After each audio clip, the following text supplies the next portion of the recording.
Well, hello there, and welcome back to your spot by the fire.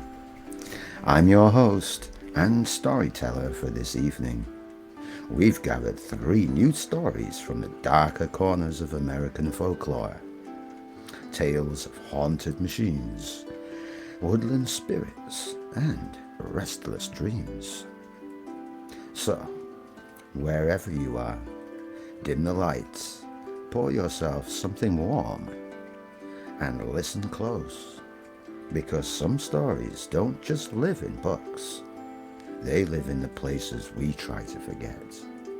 So, let's begin. Our first story tonight is about something many of us rely on every day: our cars. Machines built to obey, they take us wherever we want to go. But what happens when the car decides it doesn't need you anymore? When the engine hums on its own and the road ahead isn't yours to drive? This first tale is called The Passenger.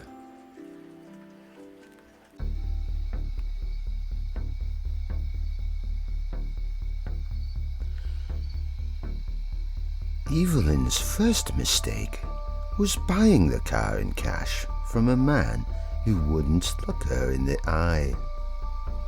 The sedan wasn't much to look at. Dull grey, dented, a little rust along the doors. It ran cheap, and she needed something reliable. The seller muttered a warning as he signed over the title. It doesn't like to be ignored. Then he walked away. At first, she thought it was just an old beater, and with a few quirks. The headlights flickered, the glove box wouldn't stay shut, and the radio never turned off. Just a steady hiss of static, no matter how hard she turned the knob. But soon, the car started showing a will of its own. The first time was a stoplight. She braked, but the sedan kept rolling forward, forcing her into the intersection. Horns blared as traffic screamed past. Evelyn jammed both feet on the brake, and at the last second, the car halted on its own. Like it had decided when to stop. She told herself it was bad brakes, but the next night it happened again. This time the car jumped a red light, ignoring her frantic stomping on the pedal. A truck missed her by inches. When she finally coasted to the shoulder, she sat gripping the wheel, shaking as the radio crackled with faint laughter. Days turned into a blur of close calls. Sometimes the accelerator pressed harder under her foot, dragging her faster than she meant to go. Sometimes the wheel twitched sharply, steering her toward guardrails or into the path of oncoming cars. It was never enough to kill her outright, but just enough to make her feel the heat of a collision, the brush of death passing too close. And through it all, the radio whispered. At first, it was static, then faint words, a calm male voice, low and steady. Let me drive. Evelyn stopped sleeping. She stopped eating. She stopped going anywhere unless she absolutely had to. But each morning, the car waited for her, parked neatly outside her building, keys in the ignition, headlights angled toward her door. One night, after yet another near miss on the highway, Evelyn yanked the wheel into a gas station lot and fled. She left the car idling, doors wide open, and ran the rest of the way home. But when she got there, the lights in her apartment were already on, and sitting neatly on the kitchen table, her car keys. Her stomach dropped. She hadn't brought them. She had left them in the ignition. The next morning, the sedan was parked at the curb outside of her building, engine cold, doors unlocked, radio silent, waiting. She told herself she wouldn't touch it again, but later that week her phone buzzed with a text. No number, just 4 words. Time for a ride? That night, neighbors reported seeing a grey sedan tearing through the streets without headlights, swerving wildly, never stopping at intersections. Some swore there was no one behind the wheel, and others swore they saw a woman inside screaming. The car hasn't been seen since, but every so often people claim they hear tires screeching late at night, followed by faint hiss of static drifting through the dark.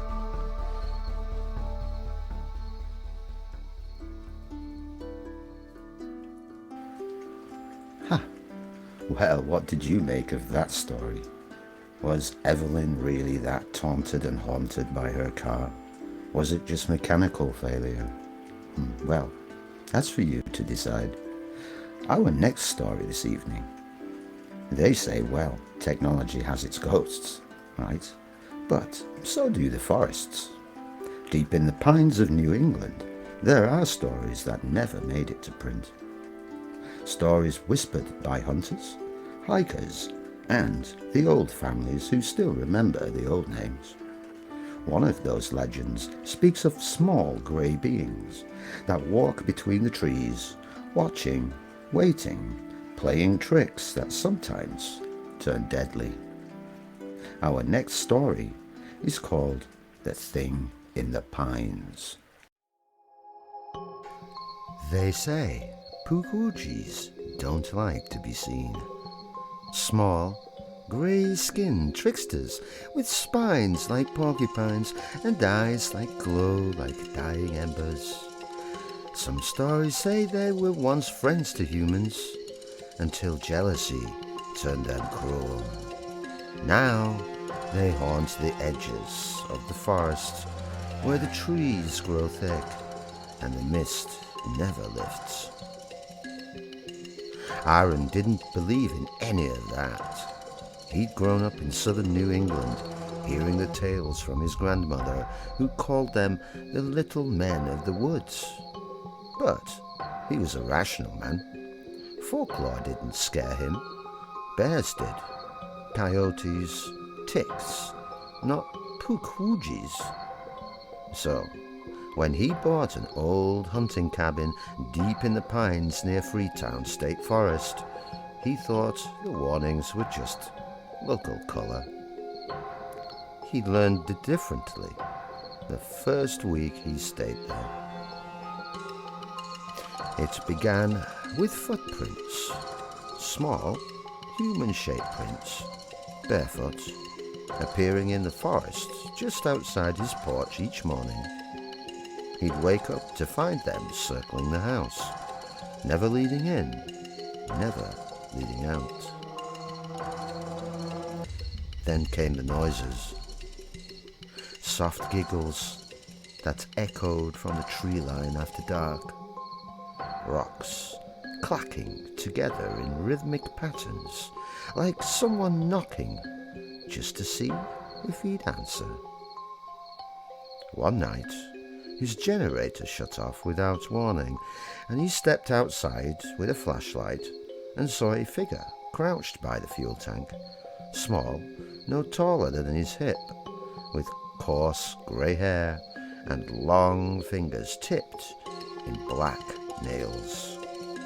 It turned toward him. Its face was almost human, but wrong, too smooth, too deliberate, like someone had carved the idea of a face from wet clay. Its mouth stretched into a sharp and natural grin. Aaron stumbled back, the flashlight flickered, and in that instant of darkness, the thing vanished.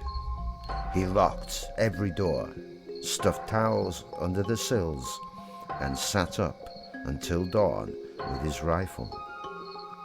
When daylight came, he found the generator cover torn open and his flashlight lying on the porch, its batteries neatly removed.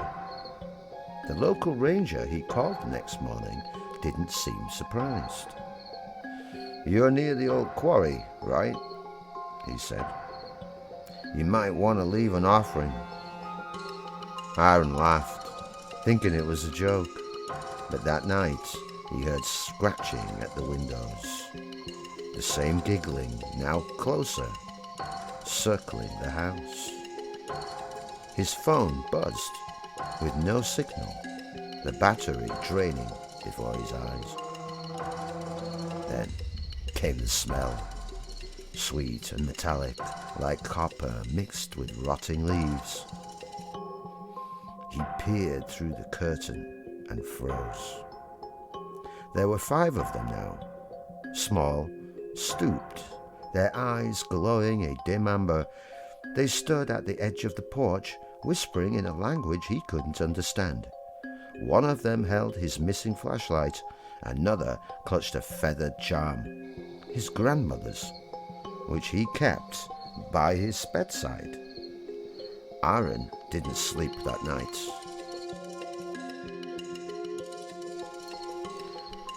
When dawn came, he packed his truck and drove until the trees thinned. In his rearview mirror, he thought he saw one of the creatures standing in the road behind him, hand raised in a mocking wave. He hasn't gone back since, but sometimes, when the nights are still and the wind moves through the pines just right, he swears he can hear that same soft giggle on the edge of the forest. They say Pukwudgies don't like to be seen, but if you ever do see one, it's already too late.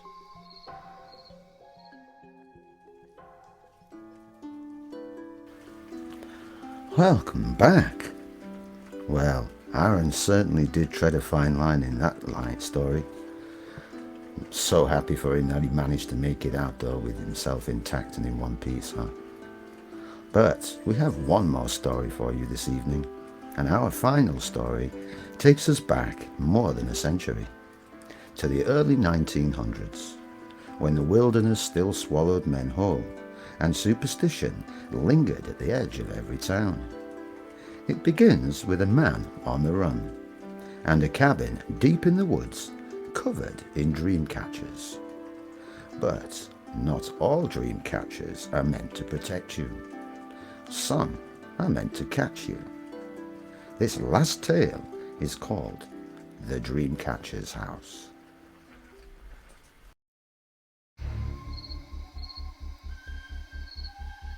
The year was 1907. The woods of northern Michigan were still wild then. Long stretches of pine and cedar where the fog hung low and the wind never stopped whispering. Somewhere between the old logging roads and the riverbank, a man named Caleb Holt stumbled through the underbrush, bleeding and breathless.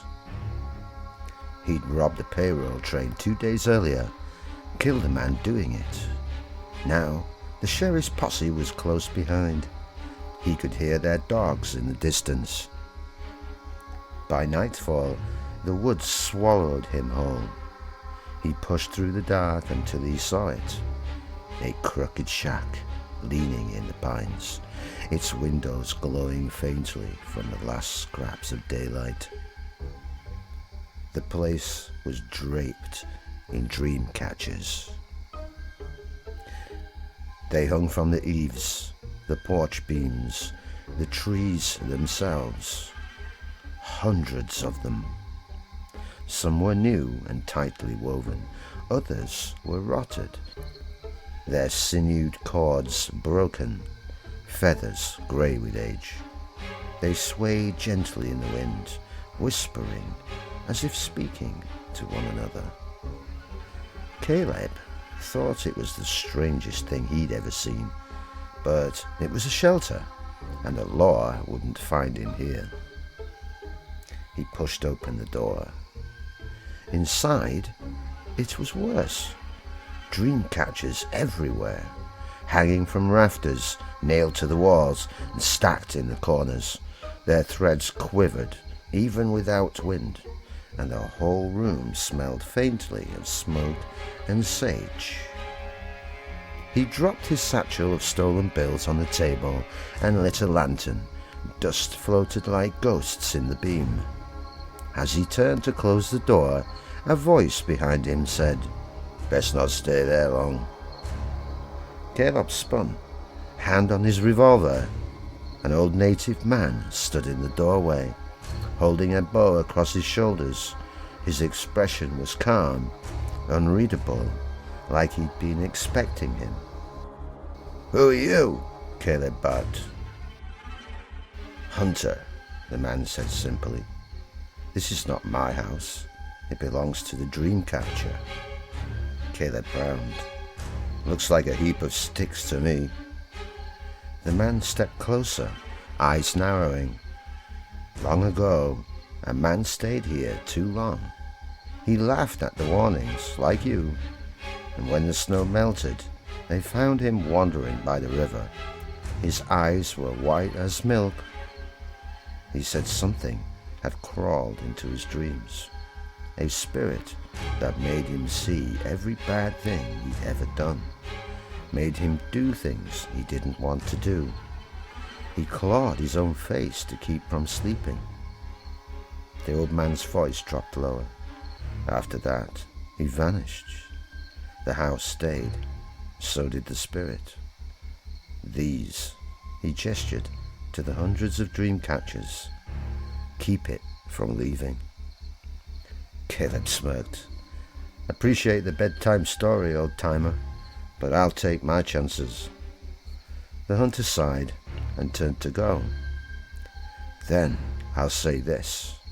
When you hear it whisper your name, don't answer." Caleb watched him disappear into the trees.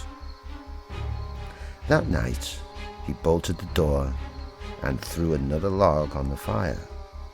He tried not to look at the dream catchers, but it was impossible. No matter where he turned, one seemed to hang just at the edge of his vision. Their webs pulsed faintly in the firelight, like veins under the skin. As the hours crawled by, sleep finally took him. And then the whispering began. At first it was soft, just like the wind through the trees. But soon he could hear words carried on the flicker of the flames, a low voice calling his name over and over. "Caleb." He jolted awake. The fire was nearly out. The dream catchers swayed through the air, although it was still. "Caleb, why did you do it?" He grabbed his gun, eyes darting around the room. The voice came from everywhere, from inside the walls, from inside his head. "You took what wasn't yours. You spilled blood for it. Now we share the same dream." His breath came in short grasps. He fired a shot into the ceiling. The sound exploded through the cabin, and every dream catcher trembled at once. Something unseen moved through them. The webs stretched and shimmered, their threads twisting like living things. One by one, the feathers turned black, the beads glowing faintly red, like tiny eyes opening in the dark. The next morning, when the posse finally tracked his trail, they found his campfire still warm. The shack stood silent, its door hanging open. There was no sign of Caleb Holt, only his revolver lay on the floor. It rusted overnight, and in the center of the floor, a new dream catcher, freshly woven. Its web glistened as if wet, a single dark feather hanging from the center. When the sheriff touched it, he swore he heard a faint whisper from somewhere deep inside, a man's voice still calling his own name.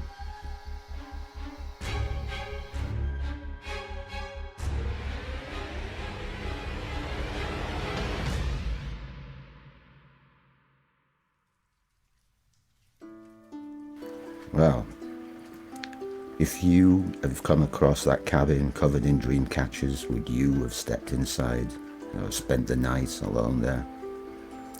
Well, some are brave, others are foolish. That's for you to decide.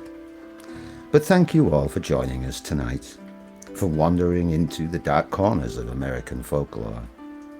Remember, whether it's a car that drives on its own, a trickster spirit in the pines, or a house that traps your dreams, some stories don't end when the sun rises. They linger in your mind long after you leave. If you enjoyed tonight's tales, don't forget to subscribe and hit the notification bell so you won't miss any future campfire stories. And if you have your own eerie experiences or legends, drop them in the chat or comments. I'll be reading them live in the next episode. But until then, stay curious, stay cautious, and maybe stay out of the woods tonight.